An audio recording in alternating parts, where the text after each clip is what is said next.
يغب عنا السنا أو يزد فينا العنا من لنا إلا كنرجو ربنا. إن يغب عنا السنا أو يزد فينا العنا من لنا إلا كنرجو ربنا. في دجانا إننا قد وضعنا حملنا يا رجانا أنت من جانا وملجانا هنا لا إله إلا الله محمد رسول الله. Tout d'abord, je tiens à remercier les responsables autant de la mosquée que du service islamique de la jeunesse pour l'organisation de ce rappel, pas dire une conférence, mais de ce rappel. Et je demande à Allah subhanahu wa ta'ala durant ce mois d'accepter notre jeûne et nos adorations. Amin. Donc le sujet qui a été choisi aujourd'hui, c'est qui sont les sept. Alors les sept, ça peut évoquer plusieurs choses. On pourrait croire les sept imams, par exemple ce qu'on appelle Fuqaha, Al-Medina, Al-Sab'a ou autre. On peut se demander qu'est-ce que c'est que les sept, mais peut-être certains auront deviné que les sept dont il s'agit ici, ce sont les sept qui ont été mentionnés dans le hadith, donc les sept qui sont recouverts de l'ombre d'Allah subhanahu wa ta'ala, le jour où il n'y a d'ombre que la sienne. Donc on va essayer d'éclairer un petit peu par quelques mots d'explication ou d'éclaircissement ce célèbre hadith. Comme vous savez, c'est un hadith qui est rapporté dans les deux recueils authentiques, donc les deux imams, Al-Bukhari ou Muslim, rahimahumullah. Donc,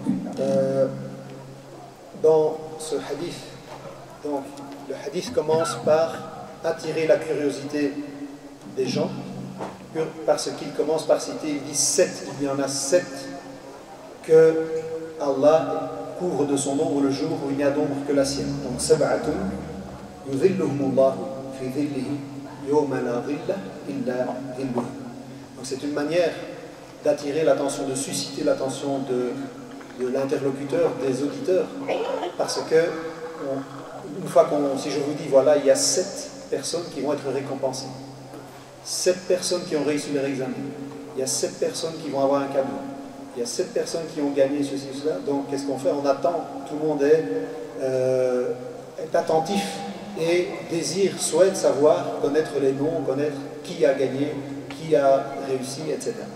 Donc dans cette manière de s'exprimer dans ce hadith, donc, le prophète alayhi salatu wassalam, suscite l'attention des gens qui l'écoutent.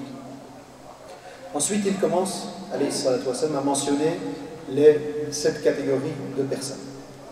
Il dit la première, imam adilun, un imam juste, probe, équitable. Alors, qu'est-ce qu'on entend ici par l'imam? Enfin, je vais d'abord mentionner les 7 et puis, Inch'Allah, on explique, on commentera chaque point à part, Inch'Allah. Donc, le premier, c'est imamun adil, donc un imam juste. Le deuxième, shabun nasha fi ibadatillahi azza wa jalla.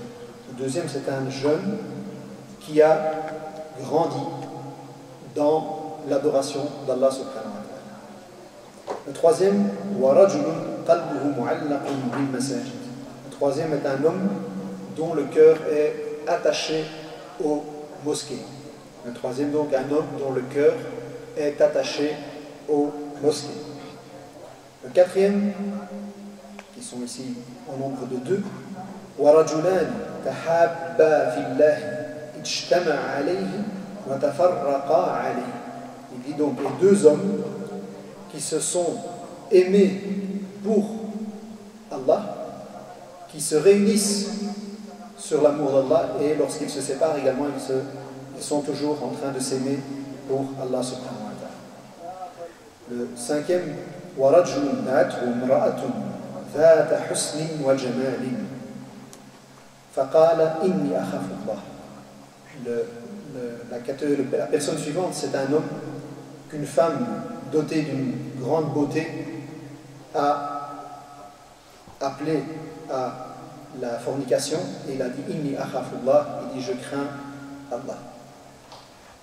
La personne suivante, وَرَجُلٌ تَصَدَّقَ بِصَدَقَةٍ فَأَخْفَاهَا حَتَّى لَا تَعْلَمَ شِمَالُهُ مَا تُنْفِقُ يَمِينُهُ. La personne suivante est un homme qui a donné une aumône, mais qui a fait en sorte de la dissimuler, qu'elle soit tellement discrète que même sa main gauche, littéralement, ne sait pas ce qu'a donné sa main droite. Tellement qu'il fait en sorte de dissimuler sa sadaqa. Et la dernière personne est وَرَجُلٌ ذَكَرَ اللَّهَ خَالِيًا فَفَاضَتْ عَيْنَاهُ.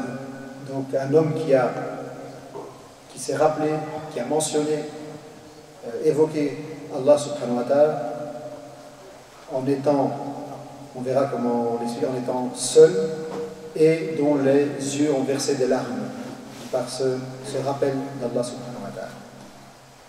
Alors tout d'abord, il faut savoir que ce hadith ici, quand on dit, on parle, le prophète cite souvent rajulun, comme on dit la mafhuma lah, donc ce n'est pas uniquement les hommes qui sont concernés, il y a également les femmes qui peuvent rentrer dans ces catégories, à l'exception bien sûr de, si on entend par imam ou adil, donc celui qui a le calife par exemple, ou celui qui gouverne toute une contrée, alors bien sûr là, cela est une fonction qui est réservée aux hommes. Et si on dit vous savez bien que la prière de la femme de manière générale est préférable chez elle à la maison. Donc à part ces deux catégories là, et encore quand on parle d'imam adil, donc c'est celui alors un poste à autorité, je dirais générale, comme un chef d'État et autres, où ça c'est une position qui doit être occupée par un homme, mais sinon pour les autres catégories, même pour celles où on a cité un homme, donc une femme dotée d'une grande beauté appelle à la fornication, même là, il se peut très bien que ce soit le cas d'une femme aussi, qu'un homme doté d'une grande richesse, beauté, etc. appelle à la fornication. Donc prenons maintenant, Inch'Allah, les catégories une à une. Le premier, donc, c'est Imam Adil. D'abord, un petit mot d'explication sur sur l'ombre. Quelle est cette ombre? Alors, il y a plusieurs explications, mais une des explications, en tout cas telle que cela a été relaté dans un autre hadith, c'est qu'il s'agit de l'ombre du trône d'Allah subhanahu wa ta'ala, de l'Arsh, Dhillul Arsh, parce que cela a été mentionné également dans certains autres textes, dans certains autres hadiths, et alors il y a tout un petit, il y a ces différentes autres paroles, d'autres avis sur la question, mais nous n'allons pas rentrer en détail dans, ce n'est pas le but ici. Sinon, pour entrer dans les 7 catégories de personnes, la première personne, imam adil, donc un dirigeant juste. Okay.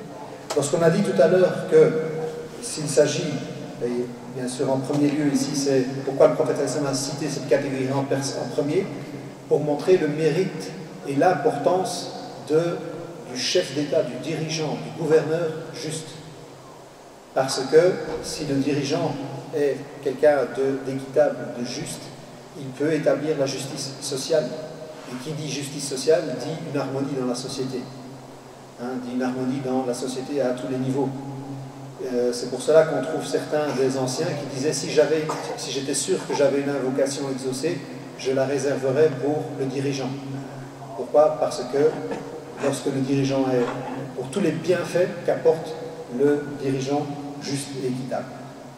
Et donc, ici, l'imam al-adil, c'est toute personne qui a un poste à responsabilité. Ce n'est pas uniquement le calife ou le gouverneur, ça peut être ce qu'on appelle wuzara, des ministres, des assistants, ou des gens des maires, bourgmestres, etc., qui ont des postes à responsabilité, donc ils commandent surtout un groupe de personnes ou de citoyens. Donc, cela s'applique également à eux. Et même la femme peut être concernée partiellement par cette catégorie lorsque, par exemple, elle est mère de famille, qu'elle a des enfants, etc. Si elle est juste et équitable dans la gestion de sa famille avec ses enfants, elle peut également prendre une certaine part de ce mérite.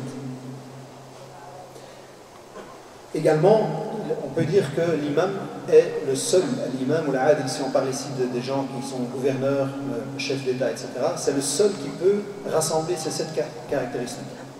Parce que tous les autres, s'ils n'ont pas de poste à responsabilité, s'ils ne sont pas gouverneurs ou autres, ne peuvent au maximum rassembler que les 6 autres caractéristiques. Tandis que l'imam ou l'adil, si c'est quelqu'un qu'on a dit qui est le gouverneur ou autre, il peut, s'il est quelqu'un de pieux et vertueux, rassembler les autres, il peut être concerné par les 6 autres caractéristiques. Donc il peut être parmi ceux qui rassemblent toutes les caractéristiques pour être sous l'ombre d'Allah subhanahu wa ta'ala, le jour où il n'y a d'ombre que la sienne.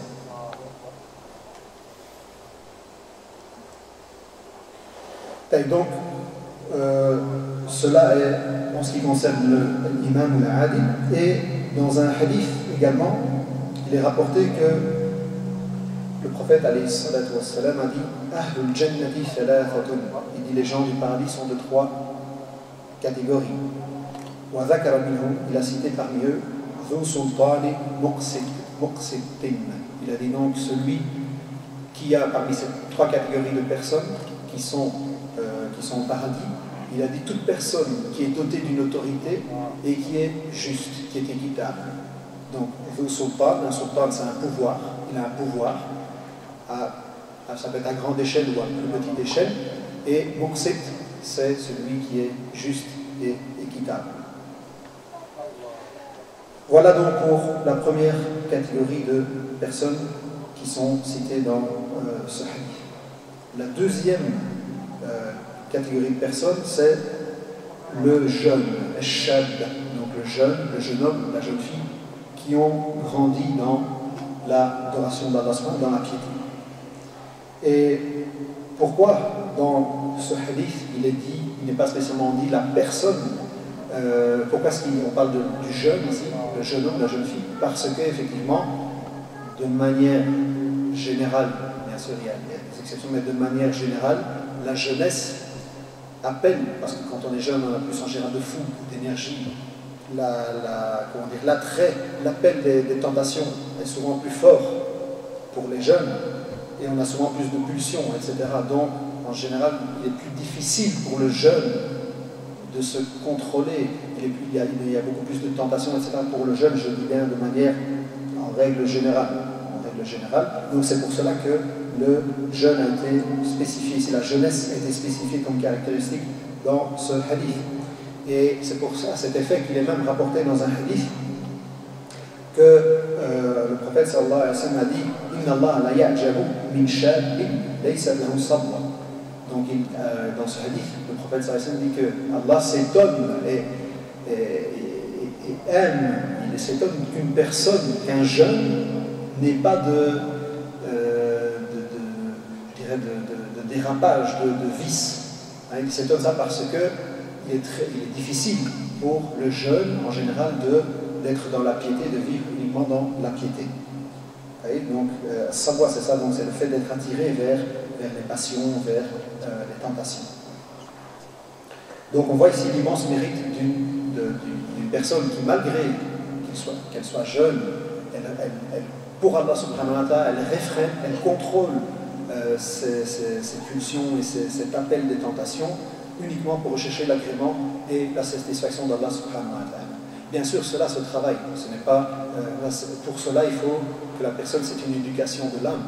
C'est qu'il faut savoir que ce qu'il y a, avoir la conviction, travailler sa foi et avoir la conviction que ce qu'il y a auprès d'Allah, si je délaisse toute cette tentation illicite pour le visage d'Allah, pour rechercher le visage, l'agrément, la satisfaction d'Allah, je sais bien qu'Allah en contrepartie va me donner l'immense bienfait, l'immense grâce ici-bas et bien sûr dans l'au-delà.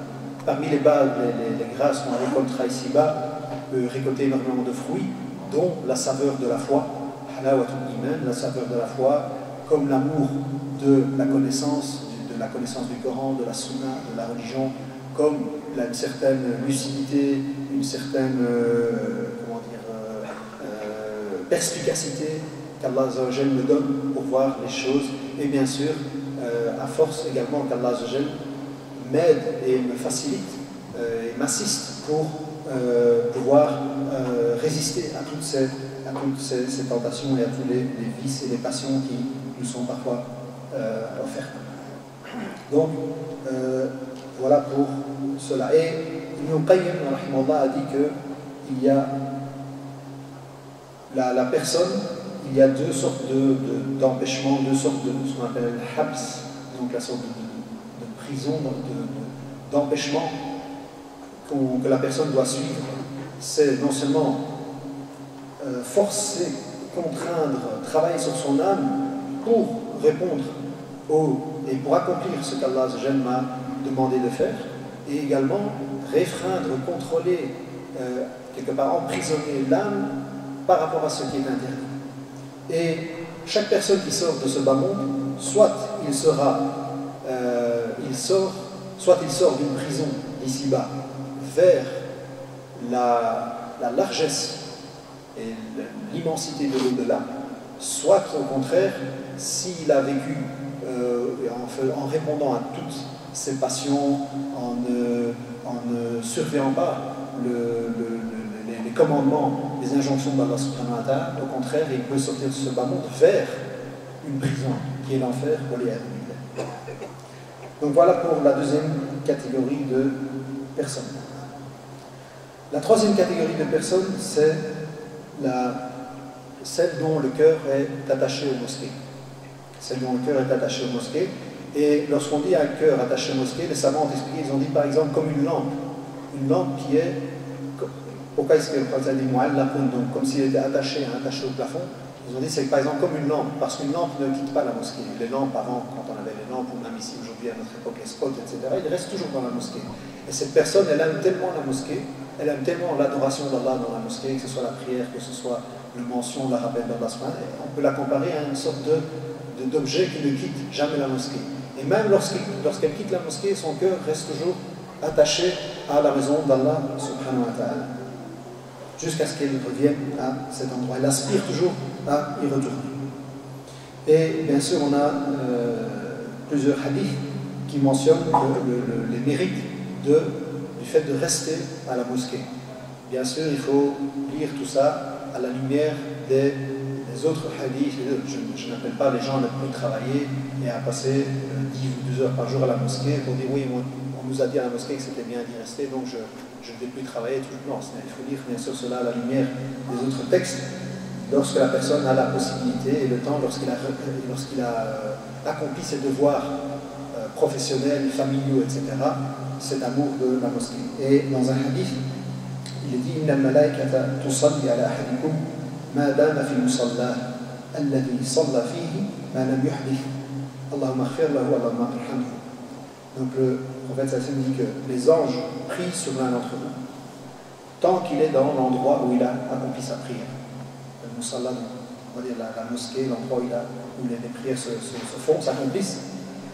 Donc les anges prient sur lui jusqu'à ce que, tant qu'il reste dans cet endroit, tant qu'il reste en état de pureté rituelle, tant qu'il n'annule pas ses ablutions. Et qu'est-ce qu'ils disent? Ils font des invocations, les anges font des invocations en sa faveur. Seigneur, pardonne-lui, Seigneur, fais-lui miséricorde. Voilà donc pour cette catégorie de personnes. La prochaine catégorie, c'est les deux qui se sont aimés en Allah subhanahu wa ta'ala. Donc cette fraternité pour Allah subhanahu wa ta'ala. Et ces deux personnes se sont aimées, comme on dit, uniquement pour Allah subhanahu wa ta'ala. Pas pour des intérêts matériels, pas pour de l'argent, pas pour rien, pour aucune de ces considérations-là, mais ils se sont aimés pourquoi? Parce qu'il aime chez son frère, il voit chez lui la piété, l'obéissance à Allah, il voit qu'ensemble ils s'encouragent l'un l'autre dans le bien, et donc il aime cette personne pour l'amour qu'il porte à Allah subhanahu wa ta'ala. Donc ce n'est pas pour des considérations matérielles ou des intérêts passagers, ou ce n'est pas, comme on dit, une fraternité de circonstances. Il y a des gens, malheureusement, oui, on les entend uniquement quand ils ont besoin de nous. Ah, mon frère, ça va, tout va bien. Au fait, il n'y a pas moyen que tu ceci ou cela. Bon, je ne dis pas que... Mais ici, ce n'est pas une fraternité de circonstances, c'est une fraternité réelle qui repose sur, qui est fondée sur l'amour d'Allah subhanahu wa ta'ala. Et c'est un amour qui dure. Qui dure, pourquoi? Parce que, comme il dit, lorsqu'ils se réunissent, c'est pour cet amour d'Allah subhanahu wa ta'ala. Et lorsqu'ils se séparent, également leurs cœurs sont toujours dans cet amour mutuel qu'ils se vouent l'un l'autre pour la grâce d'Allah, pour le visage d'Allah subhanahu wa ta'ala. Et bien sûr, vous connaissez tous les mérites, il y a beaucoup de mérites de la fraternité en islam. Malheureusement, aujourd'hui, cette fraternité est un petit peu vacillante, dans le sens que parfois la réalité qu'on vit, etc., fait que ce n'est pas toujours facile de trouver les frères, surtout lorsqu'on a besoin d'eux. Mais à la commune, il faut méditer tous ces hadiths et ces textes qui parlent de la fraternité. Parmi ces hadiths qui encouragent la fraternité, le prophète sallallahu alayhi wa sallam a dit Inna min ibadillahi ibadan laysu bi anbiya. Il dit parmi les serviteurs d'Allah, il y en a qui ne sont pas des prophètes. Yarbituhum al-anbiya wa shuhada. Il dit mais malgré cela, malgré qu'ils ne soient pas des prophètes, les prophètes et les martyrs les envient. Wa qila minhum la'allana nuhibbuhum. Il dit qui sont-ils ya Rasulallah, comme ça pourvu que nous les aimions également. Il dit قال هم قوم تحابوا بنور الله من غير أرحام ولا انتساب وجوههم نور على منابر من نور. Il dit ce sont des gens qui se sont aimés pour Allah sans qu'aucun lien de parenté ne les unisse. Donc au départ ils ne sont pas de la même famille. Il n'y a aucun lien de famille qui les unit, mais malgré cela, ils se sont aimés pour Allah subhanahu wa ta'ala. Et le prophète sallallahu alayhi wa sallam veut dire que leurs visages sont lumineux et ils sont sur des chairs, donc des manabs et des chairs lumineuses le jour de la résurrection. On demande à Allah subhanahu wa ta'ala d'être parmi ces personnes. Donc, comme on l'a dit, la chose qui les réunit, ce n'est ni une filiation de famille, ni des liens familiaux, ni des biens mondains, des intérêts passagers, mais uniquement l'amour d'Allah subhanahu wa ta'ala. La catégorie suivante, c'est la personne qui n'a pas répondu à l'appel de la femme belle. Et dans une autre version du hadith, ici on a dit Dhatu Jamali wa Husni, mais dans un autre verset Dhatu Jamali wa Mansibi. Donc dans une autre version du hadith, c'est-à-dire qu'elle est non seulement belle, mais c'est aussi une femme qui occupe une position, qui est noble, qui a une position sociale donc importante, qui peut être riche, qui a une position sociale donc importante dans la société. Donc cela, c'est la catégorie suivante. Et donc, on voit que cette femme s'est proposée d'elle-même, elle se propose, elle appelle la personne à la fornication.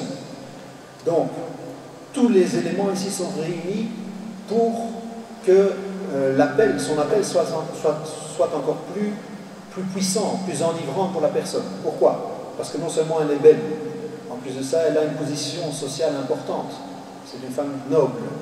En plus de cela, ce n'est même pas, comme on dit, aujourd'hui, de nos jours, c'est même pas lui qui doit la draguer, c'est elle qui s'offre à lui. Donc la facilité aussi avec laquelle il peut arriver à réaliser ce but.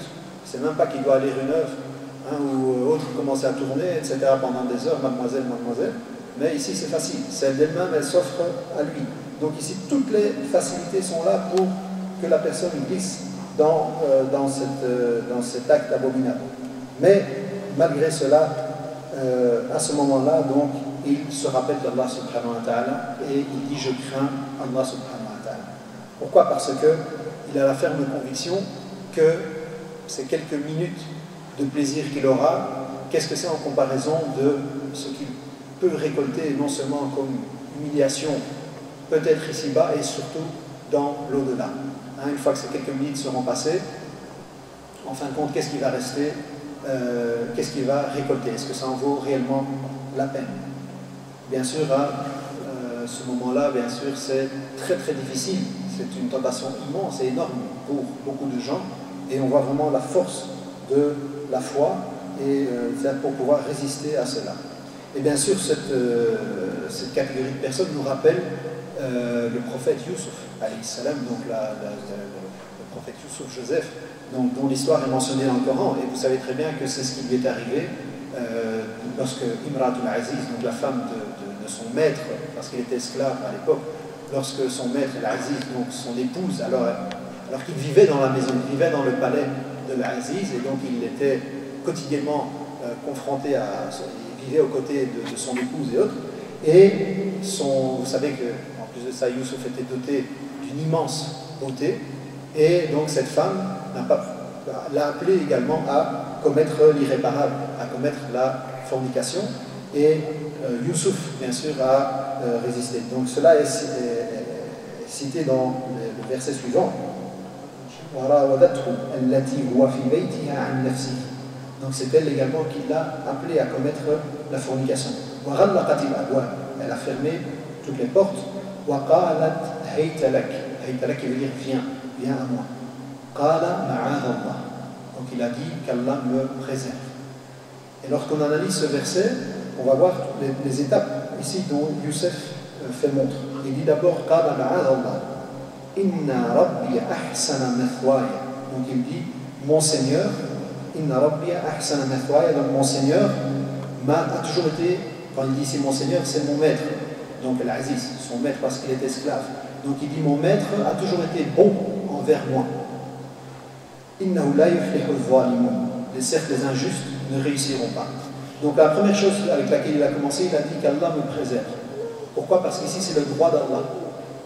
Dans la fornication, il y a plusieurs droits. Bien sûr, quand on parle ici de la fornication, d'une femme mariée, comme c'était le cas avec Youssouf, il y a d'abord le droit d'Allah. C'est-à-dire que même, quand bien même, on va dire, le mari serait ce qu'on appelle un dayouth, donc quelqu'un qui lui provoque une jalousie et qui l'autoriserait sa femme à faire la fornication, cela n'est en aucun cas permis parce qu'il y a le droit d'Allah qui l'empêche et qui l'interdit. Mais en plus de cela, donc il a d'abord dit Ma'azallah parce qu'il a d'abord le droit d'Allah, l'interdiction d'Allah par rapport à la fornication, mais ensuite il a dit Inna Rabbi ahsana mathwaya, donc mon maître a toujours été bon envers moi.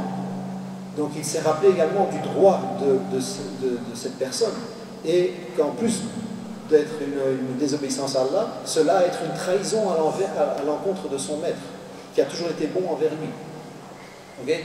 Et c'est pour cela que ce crime de la fornication est d'autant plus grave selon les circonstances. Par exemple, on a dans un hadith, parmi les péchés les plus graves, c'est c'est le fait de commettre la fornication avec la femme de son voisin. Pourquoi? Parce que son voisin, au contraire, on est là, vous savez bien, les droits du voisin, et justement on est là pour préserver la famille du voisin. Si justement quelque chose de bizarre se passe, pour protéger, pour préserver la famille du voisin, ils ont un droit sur nous. Et là, au contraire, la trahison est immense, parce que non seulement on les préserve, on le trompe en forniquant avec sa femme. Et également, dans un autre hadith qui montre l'énormité de cela, il dit celui qui fornique avec la femme que laisse le mujahid, celui qui est dans le combat d'Allah, il a telle et telle punition le jour de la résurrection. Donc c'est d'autant plus grave. Et de même, en parlant du jeûne ici, il est dit dans un hadith que parmi les personnes qu'Allah ne regarde pas le jour du jugement dernier, à qui il ne s'adressera pas et qui ne purifiera pas, une personne âgée qui fornique. Pourquoi? Bien sûr que ce soit le jeune ou la personne âgée, tous les deux c'est interdit, mais celui, la personne âgée, c'est encore pire pour lui. Pourquoi? Parce que, comme on l'a dit, la jeunesse en général, il y a cette fougue, cette énergie, cette pulsion, que normalement il y a moins donc, chez une personne qui a déjà un certain âge. Donc, et dans la suite du verset, il a donc elle a voulu, elle s'est proposée à lui, wa hamma biha. Ici, hamma biha, donc Youssouf quelque part a eu juste à un moment, il a eu une pensée, mais par la grâce d'Allah et par la préservation qu'Allah lui a accordée, il s'est contrôlé, il s'est retenu de cela. Donc, lawla an ra'a burhana rabbihi. Wa hamma biha lawla an ra'a burhana rabbihi. S'il n'avait pas vu les signes de son Seigneur, par rapport aux signes de son Seigneur, il n'y a pas vraiment de texte ici qui explique cela, mais différents avis de l'exégèse. Donc voilà pour cette catégorie de personnes. Et on a dit tout à l'heure que cela n'est pas spécifique aux hommes, cela également peut s'appliquer aux femmes. Il est tout à fait possible et imaginable justement qu'un homme beau et aussi qui a une certaine position sociale appelle donc les femmes à la fornication. La catégorie suivante, c'est celui qui donne la sadaqa, donc l'aumône, de manière secrète, une aumône discrète, une aumône secrète. Et beaucoup des anciens, quand ils avaient un acte de bien, ils avaient des actes de bien cachés. Quand on dit caché, c'est à tout le monde, même son épouse n'est pas au courant. On a par exemple la fameuse histoire de Zayn al-Abidin, qui est parmi les descendants du prophète il allait nourrir les pauvres la nuit, il portait des sacs et il allait nourrir les pauvres de Médine. Et personne ne choisissait la nuit justement pour que les gens ne le voient pas. Et lorsqu'il est mort, on a trouvé sur son dos des traces, donc des cicatrices, à force de porter ces sacs, les sacs de nourriture, etc., dans les maisons des pauvres. Ça lui avait laissé des traces et des cicatrices sur son dos, et là les gens seulement ont appris que c'était lui qui allait porter tous ces sacs. Et certains anciens également avaient des actions comme ça de bien, que même leur épouse ou même leur famille n'était pas au courant. Donc ici bien sûr, lorsqu'on dit dans le hadith que même sa main gauche ne sait pas ce que sa main droite a donné, c'est pour insister sur le caractère vraiment secret, etc., de la sadaqa. Bien sûr ici il s'agit de la sadaqa, donc de l'aumône surérogatoire, l'aumône qui n'est pas obligatoire. Ce n'est pas la zakat, parce que la zakat, là les gens de science ont dit qu'il est justement conseillé de la manifester, c'est-à-dire de le faire au vu et au su de tous pour rappeler justement comme la prière. La prière en commun, vous savez qu'on la fait, tout le monde nous voit à la mosquée en train de faire la prière. Par contre, les prières surérogatoires, il est conseillé de les faire à la maison pour éviter justement l'ostentation. Mais les obligations, les piliers d'islam, il est conseillé de les faire en public pour justement que les actes des piliers d'islam soient pratiqués dans toute la société et que les gens connaissent les règles de ces piliers et que ça encourage également les gens, sauf dans certains cas, comme cela a été le cas à Médine, lorsqu'un jour des gens très pauvres sont venus trouver le prophète. Ils étaient dans un tel état que le visage du prophète a changé, tellement qu'ils étaient dans un état d'indigence et de pauvreté. Et à ce moment-là, le prophète a fait l'appel à l'aumône et un homme est venu avec ses biens et il l'a montré bien sûr à tous pour que cela encourage les autres à suivre son exemple et son modèle, donc à ce qu'il donne également l'aumône. Voilà donc pour cette catégorie.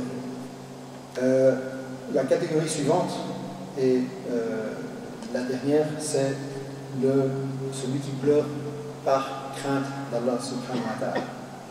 Donc, quand il dit Dhakar Allah dans le hadith, Dhakar Allah, soit il s'est rappelé d'Allah subhanahu wa ta'ala intérieurement, ou alors c'était bilisani, avec le dhikr subhanallah, toutes les formules de dhikr. Lorsqu'il était seul, khaliyan, il y a plusieurs explications. Soit il était seul, tout à fait seul, c'est-à-dire que personne ne le voyait, soit il était seul, je dirais, c'est-à-dire qu'il ne faisait attention à personne, il ne fait pas attention aux créatures qui sont autour de lui, mais son cœur est uniquement concentré vers son Créateur, subhanahu wa ta'ala. Donc même comme s'il y avait personne qui ne considère, ne fait attention à personne. C'est uniquement cet amour, ce lien qui travaille entre lui et son Seigneur. Donc bien sûr, cela, quand on parle ici du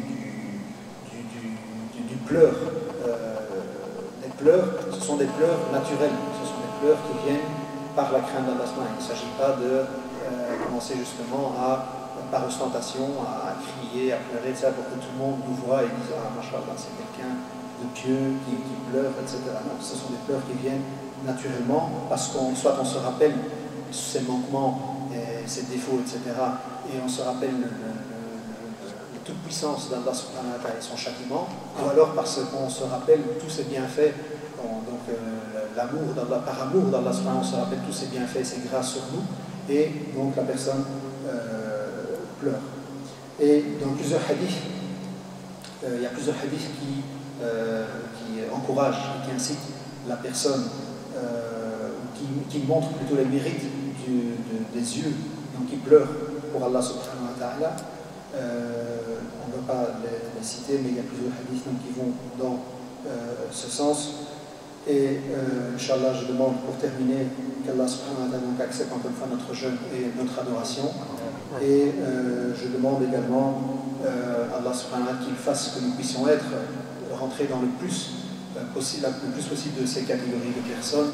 هذا والله تعالى أعلم وأحكم وصلى الله وسلم على نبينا محمد وآله وصحبه أجمعين وآخر دعوانا أن الحمد لله رب العالمين. Et je demande à Allah qui vous récompense pour votre patience, pour votre écoute, et qu'il fasse que ça nous soit bénéfique à tous. Celui qui a parlé en premier, et ensuite celui qui